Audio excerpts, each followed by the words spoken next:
अक्कलकोटच्या श्री स्वामी समर्थ महाराजांचा आज प्रकट दिन। आज राज्यभरातील मठांमध्ये विविध कार्यक्रमांचं आयोजन करण्यात आलं। प्रकट दिनानिमित्ताने दादर शिवाजी पार्क येथील स्वामी समर्थ मठामध्ये भाविकांनी सकाळपासून गर्दी केली।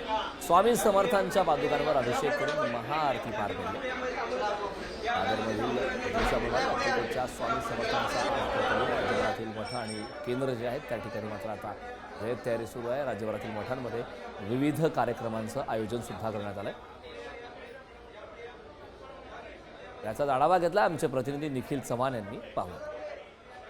श्री अक्कलकोट स्वामी महाराजांचा आज प्रकट दिन असून आज प्रकट दिनाच्या दिवशी संपूर्णपणे भारतभरातील स्वामी समर्थ मठांमध्ये आपल्याला गर्दी भाविकांची पाहायला मिळते। तर आपण आता दादरमधील स्वामी समर्थ मठामध्ये आहोत आणि या ठिकाणी आज सकाळपासूनच स्वामी महाराजांच्या दर्शनासाठी ही भाविकांची भली मोठी रांग आहे ती पाहायला मिळते।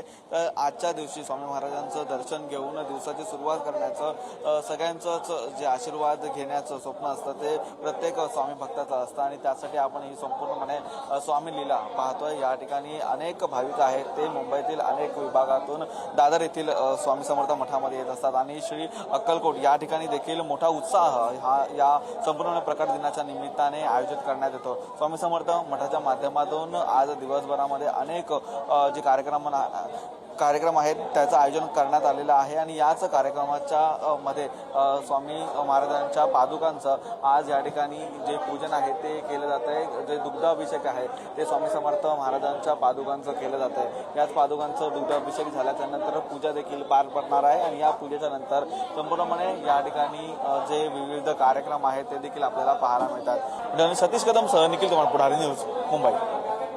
दरवर्षीप्रमाणे यावर्षी सुद्धा चैत्र शुद्ध द्वितीया गुढीपाडव्याचा दुसरा दिवस हा स्वामी जयंती म्हणून ओळखला जातो आणि खूप लांबून आपल्या या दादरच्या मठात खूप भक्तगण अगदी सकाळपासून येत असतात। दरवर्षीप्रमाणे स्वामी जयंतीच्या निमित्ताने लघुरुद्र सोहळा असतो। तो झाला की दुपारी एक महाप्रसादाची आरती असते, संध्याकाळी महाआरती असते आणि त्यानंतर रात्री आरतीनंतर इथे भजन असतं।